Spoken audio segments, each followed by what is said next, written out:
So episode 6 of Gen V was recently released, and it's safe to say that it felt very different to the previous 5 that came before it. I have seen this one being described as a filler episode, and one that had a drastic change of pace. And whilst the pacing of it was slowed down considerably, it provided 40 minutes of television that I think was crucial for the show's development and has ultimately allowed it to go into the final 2 episodes with us more engaged and connected to the characters than we were before. So I thought I'd break down and explain why I feel this episode was perfect and how it changed the show for the better, and also did something which The Boys has never done to this day. Here is why Gen V episode 6 is perfect.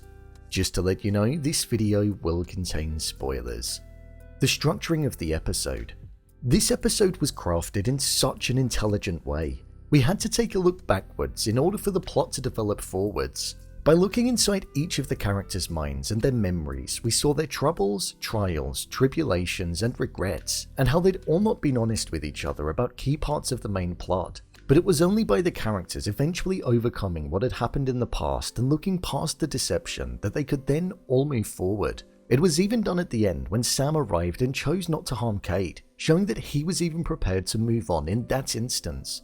The pacing of the episode was definitely slower when compared to the ones before, even though there was a ton at stake and the group faced being killed due to Cate's mind collapsing in on itself, which would result in them being destroyed if it did. And there was also the heaviness of Cate not wanting to be around anymore. There was something quite calming, soothing, and relaxing about this episode.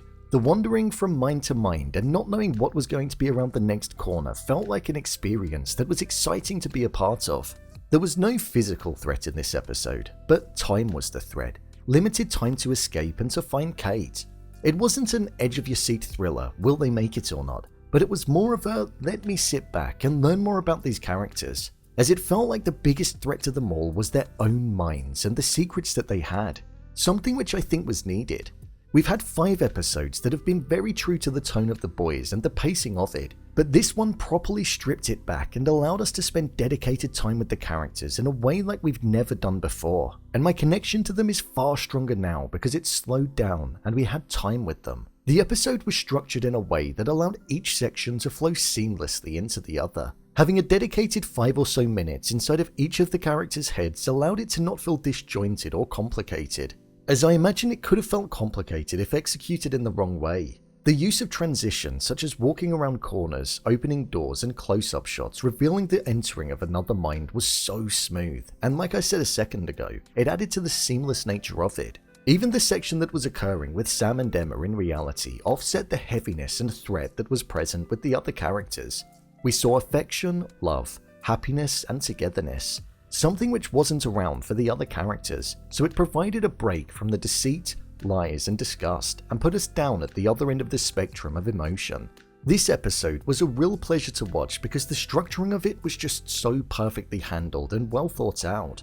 The characters and the evoking of emotions. For me, this episode was all about the characters, learning more about them and the emotions that as a viewer we ended up evoking because of what we were watching and learning about them. Throughout this episode, there were multiple times where I felt the pain and suffering that many of the characters had endured, whether it be Cate feeling like a monster, Marie feeling like a murderer and a monster, or Jordan feeling like a coward. Andre didn't really have any remorse for his actions, but to me that feels rather telling of the character at this point. I'm not really his biggest fan. Seeing Marie face her sister inside of her mind, the one person who she truly cares for and wants to find, showed just how important she is to her. The fact that even to this day, several years later, the words that her sister spoke to her where she mentioned that she would only ever view her as a murderer and a monster was so powerful, and it allowed us to see exactly why Marie was like the way that she was in the present day, and why she had the mindset that she had before going to Godolkin. When she was in tears apologizing to her sister, that moment got me. I genuinely felt the pain that she was feeling and the yearning to be forgiven. It was such an emotional moment to watch, and it translated through the screen so well. We witnessed Jordan's lack of standing up to Brinks when they should have done. They were aware that Luke was being tested on and they failed to do anything about it. However, understanding why they didn't was what made this moment so powerful. Jordan is an individual that has a lot of pressure put upon them by their parents, and they don't like the arm of Jordan's powers where they switch between being a boy and a girl, so they don't really feel accepted. However, Brinks didn't mind at all. All Brinks ever showed Jordan was care and support, and acceptance. something which Jordan had never truly felt due to the pressure that they faced. However, seeing them face themselves, standing there in tears and saying that they were a coward and that's all that they'd ever be, showed the weight of their actions and the responsibility that they felt regarding the corrupt nature of the university and also Luke's death. We've not really seen much emotion from Jordan throughout this show, and they've often been quite cold, so this moment had so much weight behind it, and as a viewer, I felt like I carried that weight with them too. Then the whole reason that this was happening, Cate. Seeing her backstory and why she was working so closely with Cate on the woods and seeing just how much she participated was a shock that I didn't expect. But like the other characters, it was clear to see why she was roped into that situation and felt like she couldn't say no.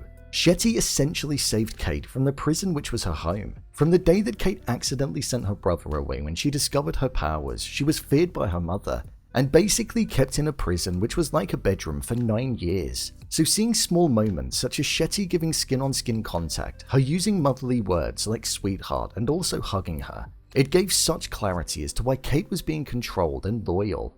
Cate became the motherly figure that she was deprived of when she gained her powers. It was an insight that I didn't expect, but it allowed me to understand more about the character Cate, somebody that I felt like we didn't really know that much of at all.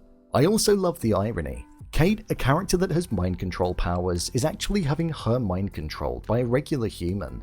This 40 minutes was a real deep dive into the characters' minds, quite literally, and I loved it for that.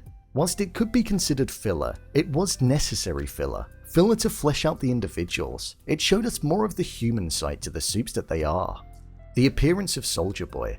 I can't do a video on why this episode was perfect without including this guy. Soldier Boy is such an iconic character in the show, and his appearance was nothing short of iconic. It was the most blatant of cameo appearances, but it just worked so well. Hearing his ruthless tone, his constant swearing, his knock-knock joke to then just be obliterated by Cate's mind, it provided a lightness to the episode that wasn't present before or after it, so it did truly allow us to have a moment that was so different to everything else. This episode of Gen V was truly something special. It was nothing like the ones that we saw before, and I don't think we'll ever get another episode like this in the entirety of the however many seasons it's going to run for. I love the fact that we got to see the human side to the Supes, their weaknesses, their lies, but the fact that they were able to look past it all. They're almost on a level playing field now, and there's nothing to hide, which is the way that it should have been from the start. This episode wiped the slate clean and was not only the perfect episode, but it was the perfect way for the show to lead into the penultimate episode of the season. So, there you have it, why Gen V episode 6 is perfect. If you want to see more videos such as endings explained, theories and predictions and character breakdowns, then click on the I button. Or alternatively, you can head over to my channel where you'll find them all. And finally, if you'd like to see what I rate the latest movies that don't quite make the cut to getting a dedicated video, then head over to my Letterboxd profile. It's where I rate the latest releases in real time. Do you think episode 6 is perfect? Leave a comment down below, and don't forget to subscribe. I'll see you next time.